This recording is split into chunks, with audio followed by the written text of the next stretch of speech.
wish to make a brief statement.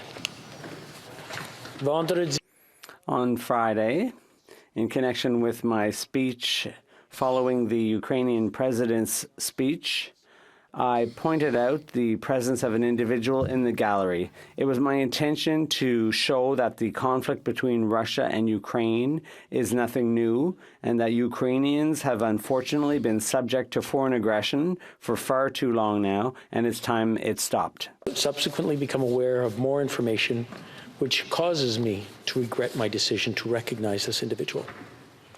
I wish to apologize to the House, and I'm deeply sorry that I've offended many with my gestures and remarks. You sure have, buddy. I would also like to add that this initiative was entirely my own. The individual in question being from my riding and having been brought to my attention.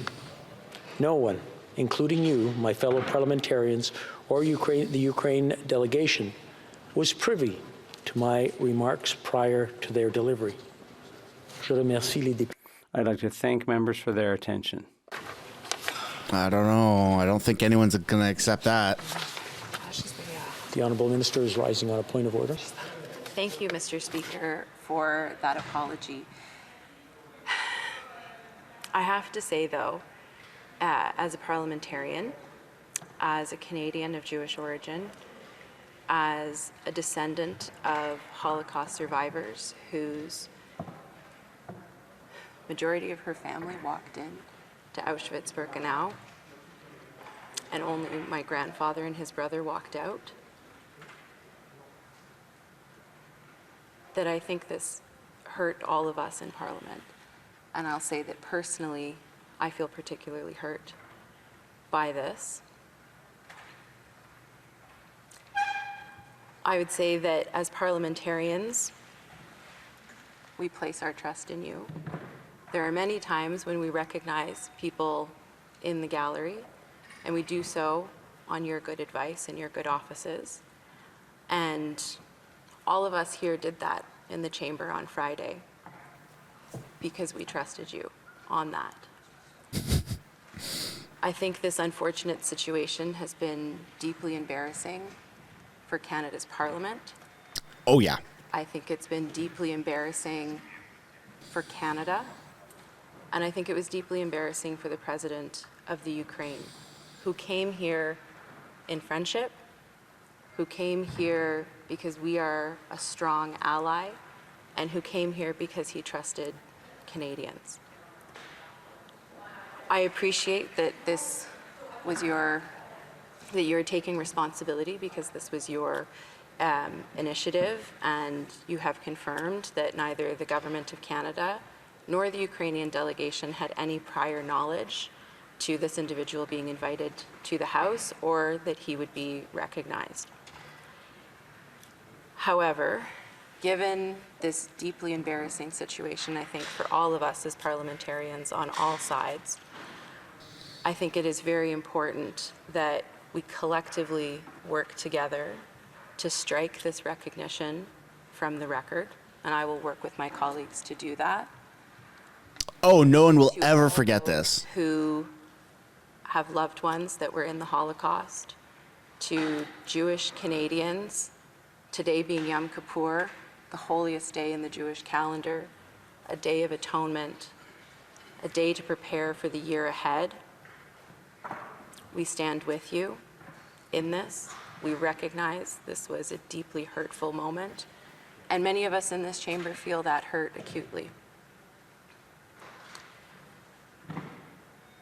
I want to please ask all colleagues, particularly those in the Conservative Party of Canada, to make sure that we do not politicize this issue. I don't think it helps anybody. I think we need to make sure that we move forward, recognize this mistake, and stand in solidarity together to reiterate our commitment to Jewish Canadians, but also to Ukrainian Canadians and the people who are fighting for freedom, for peace, and for justice in Ukraine right now.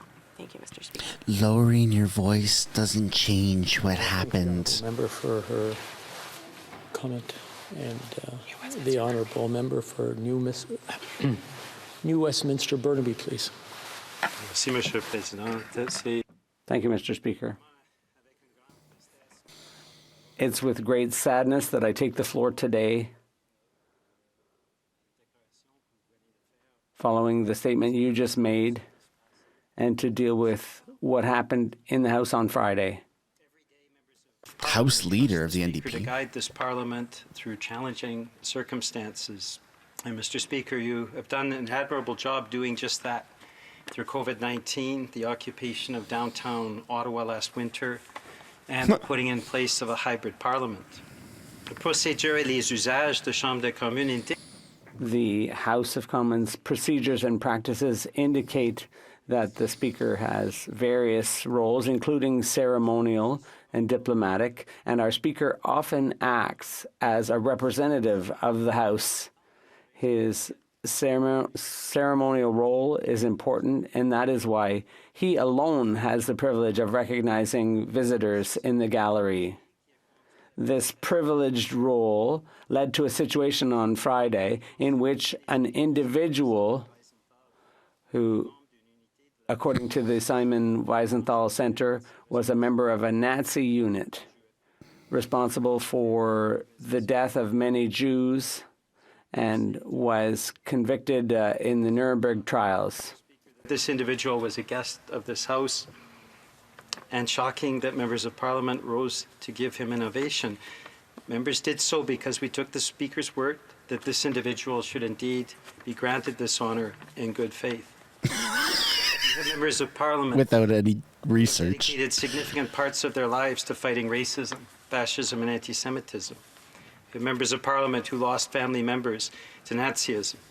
Two members of my family, my uncle and my grandfather, whose names are commemorated on the cenotaph in New Westminster, BC, are part of the scars of this history. These same members of Parliament feel betrayed right now, as do members of the Jewish community and of other communities who are victims of the horrific violence of the Nazis. À bien des égards, le président est le visage de cette chambre. In many ways, the Speaker is the face of this House and represents our joint commitment to democratic institutions and principles. The Speaker has to be above reproach in that role.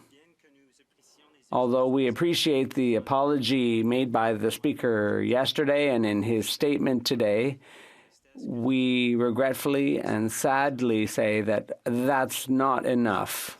And you need to resign. Which puts the entire House in disrepute. And unfortunately, I believe a sacred trust has been broken. Yeah. It's for that reason, for the good of the institution of the House of Commons, that I say, sadly, I don't believe you can continue in this role. Regrettably, I must respectfully ask that you step aside. Je demande pour le bien du Parlement. I ask for the good of Parliament. Do Trudeau next. Do Trudeau next. Step down from the role of Speaker. Merci au commentaire. Thank you for that comment. Oh, this has got to be the most awkward thing. Mr. Speaker, this is a very grave incident. On a day when the government of Canada was welcoming the head of state of Ukraine, a country that is undergoing an unjust and illegal invasion. There was a guest in the gallery whose presence fed into the Russian propaganda and narrative about the bogus justification for Putin's illegal invasion. State visits are organized by the government. Every aspect of President Zelensky's visit would have been highly managed by the PMO. There are obviously incredible security concerns when you have not just a head of state, not just a head of a foreign dignitary, but someone whose people are fighting for their lives and their survival, someone who is targeted by Vladimir Putin's regime. Obviously, there are massive security implications. Your statement doesn't answer the questions around how this individual was vetted, how the government who would have seen all aspects, all guest lists, all interactions with President Zelensky, allowed that person to be in the chamber. Members of Parliament don't have the ability to vet who might happen to be in the chamber on any given day. That's the responsibility of the Director of Protective Services, who reports to the Minister of Public Safety. And the coordination between the Prime Minister's office, the Protocol Office here in the House of Commons, and that Protective Service is what members trust is happening to make sure that things like that don't happen. If someone of that background, which a straightforward Google search will show served in that particular division during World War II, that basically Andrew Scheer's loving this. done by the government. And that raises serious concerns.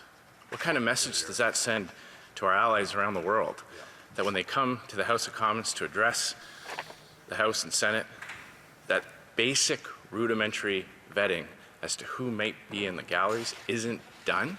That's incredible, Mr. Speaker. So we'll take your statement under advisement. We'll have more to say on this, but there are still many, many questions that need to be answered as to how the Prime Minister's office so completely dropped the ball on this. Wow. The Honourable Government House Leader. Mr. Speaker, I would just like to respond to my honourable colleague because I think we both share the frustration about what happened on Friday, but I do want to reiterate, and as you have made very clear in your statement, Mr. Speaker, that this was your initiative. The Government of Canada had no knowledge of this individual coming to, the government had no knowledge. The Speaker is responsible for this chamber. He invited him of his own accord, and he made the decision himself to recognize him. They're throwing Anthony Rota under the bus. Nor the delegation of Ukraine had any knowledge of this. I would respectfully submit, Mr. Speaker, that you clarify this for the members opposite, because it's important that this information be clear and that these false allegations do not continue because they're not true. Thank you, Mr. Speaker. That's right. Nous allons aller avec l'honorable. We'll proceed to the honourable member for La Prairie and then come back to the member for Regina Capel. Thank you, Mr. Speaker. Look, today, before I talk about the situation before us, I'd like to say that I have thoughts for people who suffered in World War II. It was one of the darkest moments in history, particularly for the Jewish community, who experienced full-on the aggression of a pitiless invader.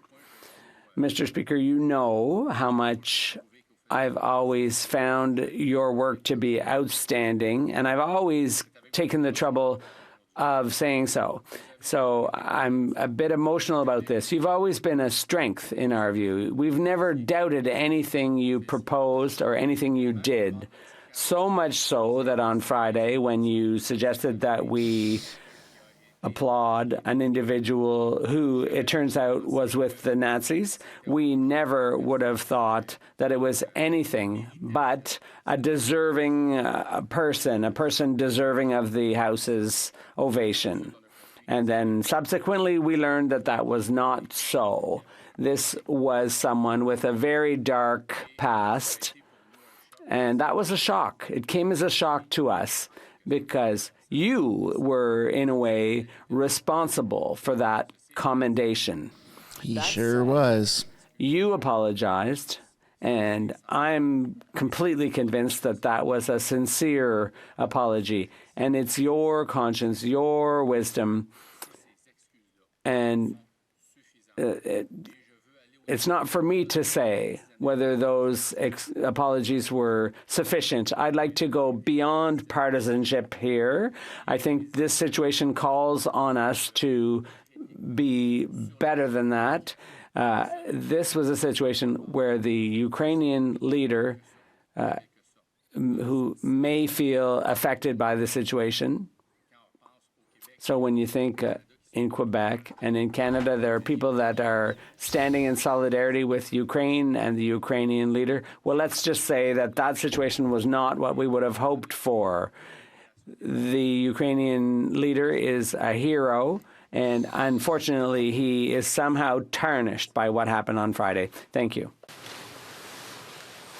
I believe the honourable member for Calgary-Nose Hill. Thank you, Mr. Speaker. As chair of the Canada-Slovakia Parliamentary Friendship Group, it's my obligation to point out that the individual in question who was recognized on Friday was part of the division that was used against the Slovak National Uprising, which was a military uprising organized by Slovak resistance movements during World War II, comprised of the anti-Nazi political faction of the Slovak nation, which is my heritage. Units of this division this man fought with were sent to help squash the Slovak rebellion. Battle groups were formed to actively search out and destroy members of the resistance. And according to Slovak historian Kay Fremel, the division's members were helping in anti-partisan, repressive, and terrorist actions and committed murders and other excesses. Based on what I've heard in the House today, I feel like this is the government trying to collectivize responsibility for an incident that was solely within their purview. By inviting the Ukrainian president to our country, we had a duty to protect him in all aspects. And by the government failing to have either a non-existent or judgment-free vetting process for members who would be recognized and lauded in the House of Commons, the House of Commons should be not accepting collective responsibility for that abject, egregious lack of judgment that has tarnished the reputation of our country and led to people like the ambassador from Poland demanding an apology from us. Yeah.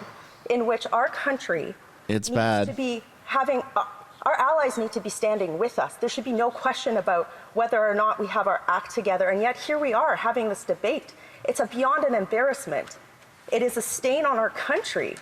And I refuse, as a member of this place who represents 120,000 Canadians, to collectively share responsibility with a government that has a pattern of not vetting questionable individuals that they take meetings with. Jaswal Atwal, Joshua Boyle.